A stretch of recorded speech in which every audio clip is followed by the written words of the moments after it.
Fala, meu aluno, fala, minha aluna, tudo certo? Tiaguinho aqui, ó, na área para falar com vocês sobre mais um assunto de história do Brasil. E hoje, dica quente em relação a quê? Conflitos no Brasil.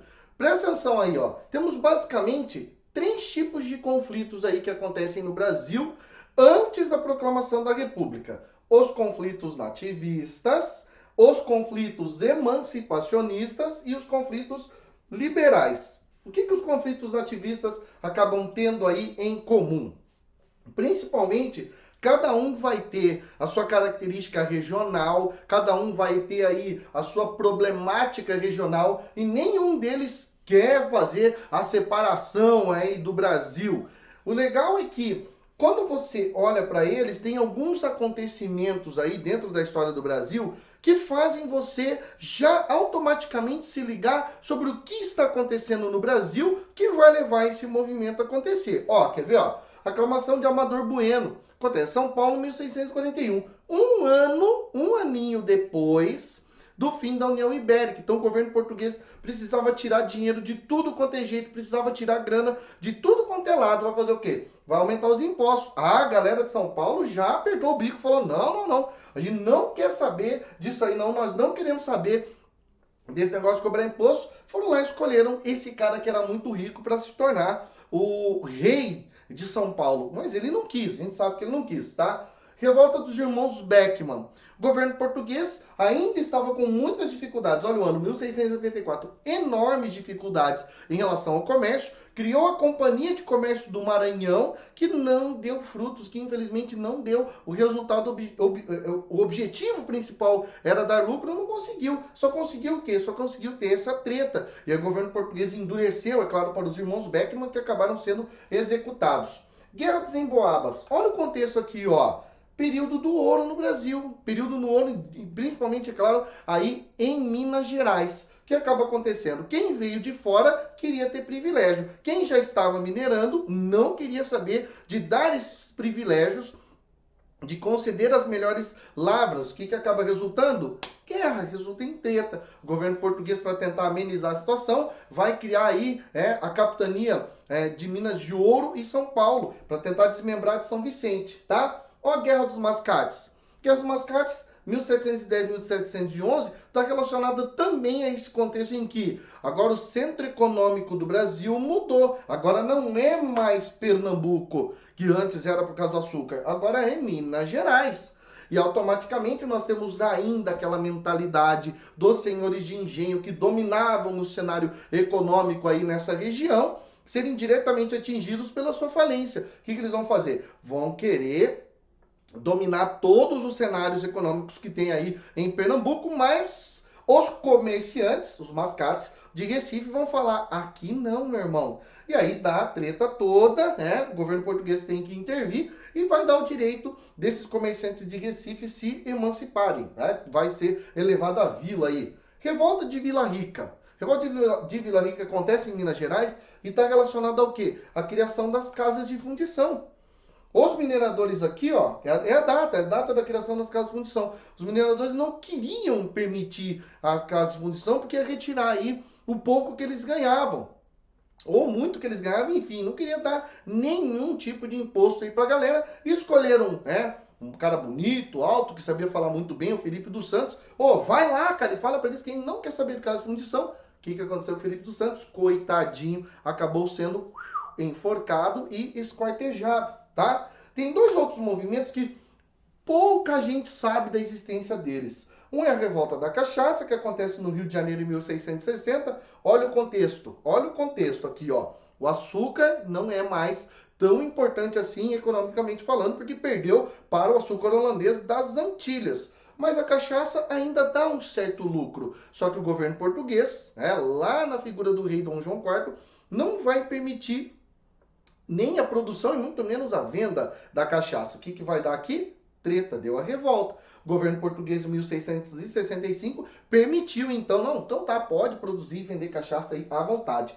E a revolta do sal? A revolta do sal está ligado a esse contexto do ouro em Minas Gerais, por quê? 1710, quando então alguns paulistas que comercializavam gado e tinham que alimentar o gado com sal, começaram a perceber que os comerciantes de sal lá da região de Santos, da região portuária de Santos, passaram então a determinar o quê? Não, é o seguinte, agora a gente vai cobrar mais caro o sal. Não vai não, vai dar uma treta danada aqui, onde então um fazendeiro chamado Bartolomeu de Farias vai falar assim, não, aqui eu que mando o preço que eu vou pagar no sal. Inclusive ele foi até o Porto de Santos, roubou sal, pagou o sal, ele não roubou, ele pagou o sal, pagou os impostos também, voltou para São Paulo e o rei nessa época queria a cabeça dele, tá?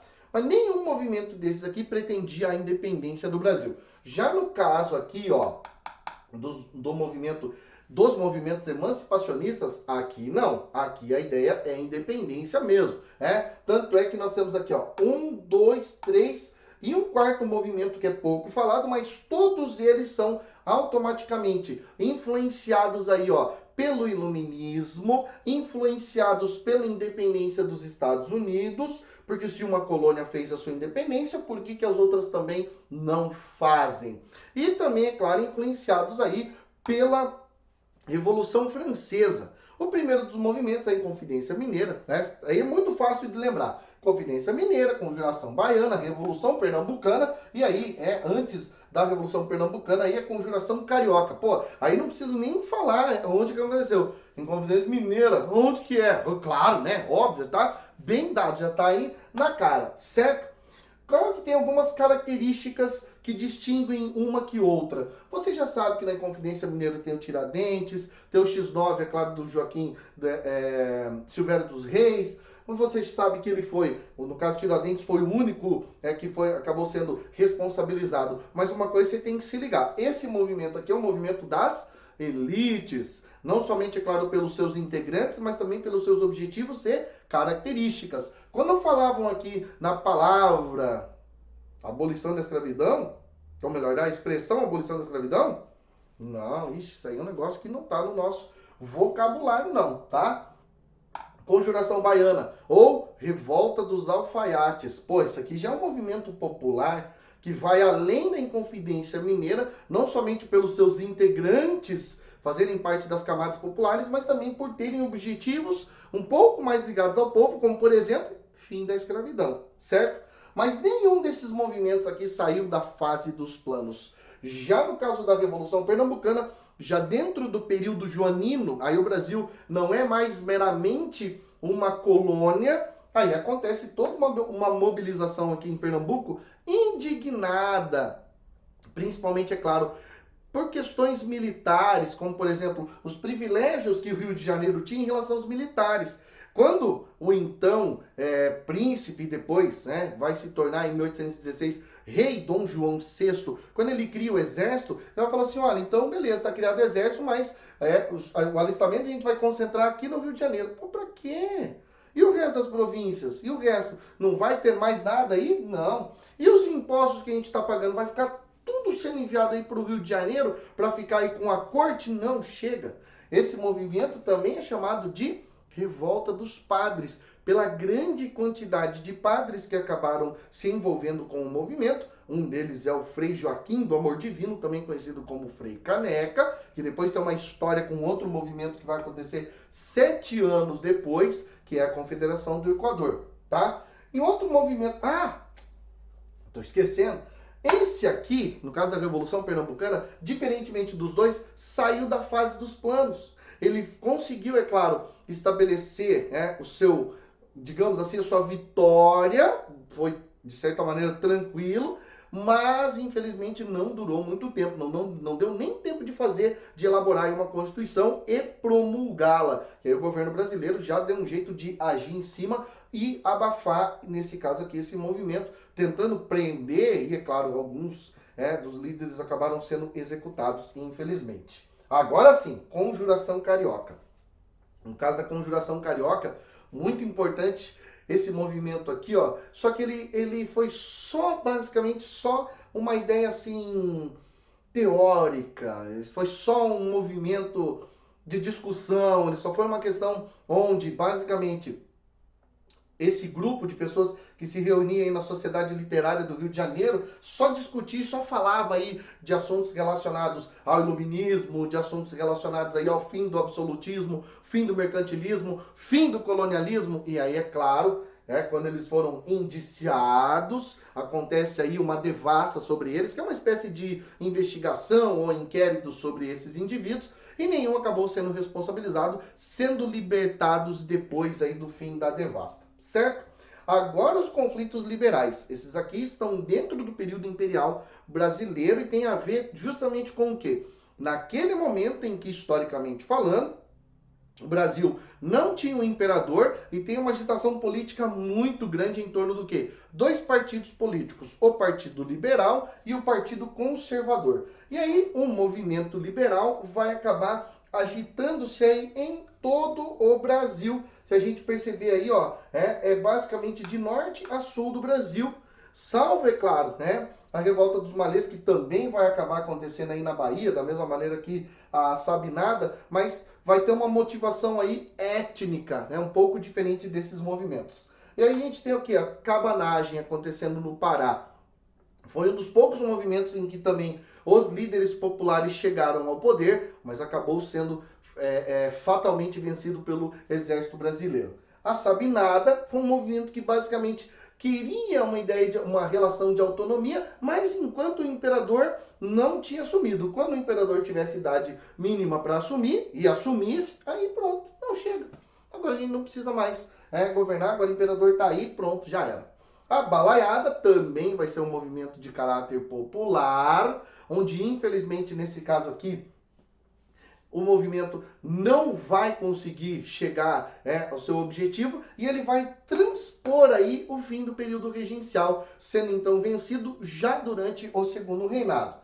Da mesma maneira que a Revolução Farroupilha, a Revolução Farroupilha, que acontece aqui no Rio Grande do Sul, está diretamente relacionada a essa diminuta autonomia política que tem aí as províncias e também, é claro, a sacanagem que era feita aqui com o comércio de charque vindo da Argentina e do Uruguai, enquanto que o charque que era produzido no Rio Grande do Sul era vendido muito mais caro, fora que o valor.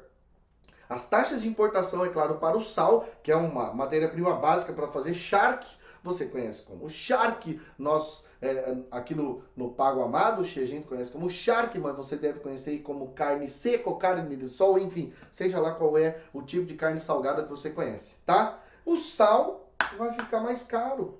Opa, que sacanagem que é essa? Não, vamos pra cima, vamos tretar com esses caras aí, vamos já fazer o quê? Vamos fazer autonomia do Brasil. E aí o movimento começa a lutar. Foi o conflito mais extenso da história do Brasil. Foram 10 anos, tá? A revolta dos malês acontece aí na Bahia e ela acaba envolvendo o quê? Ela envolve basicamente escravizados que eram muçulmanos, no idioma Banto, malê significa muçulmano. E eles queriam automaticamente liberdade religiosa. E é claro, se fosse possível também, o fim da escravidão, que não faz mal a ninguém. E aí, nesse caso, esses movimentos, algum teve vitória, algum teve êxito? Não. E no caso dos movimentos emancipacionistas, também não, tirando a Revolução Pernambucana, que até sentiu o gostinho da independência, mas não durou muito tempo. E os nativistas, nenhumzinho deles. Certo? Fica aqui o registro desse bisuzaço para vocês aí, ó. Quem tá anotando, quem tá lá fazendo o seu estudo, tá fazendo a sua anotação, insere isso aí. Ou se você já sabia disso, parabéns. Agora vai lá e pega firme algumas questões, ou pega firme esse resumo, ou então explique esse conteúdo para alguém aqui. Beleza? Massa falar de história do Brasil, né? Extremamente importante falar da história do nosso país. Porque aquele que sabe da história do seu país pode se considerar, então, uma pessoa feliz. Beleza? Um beijão para vocês e aquele abraço.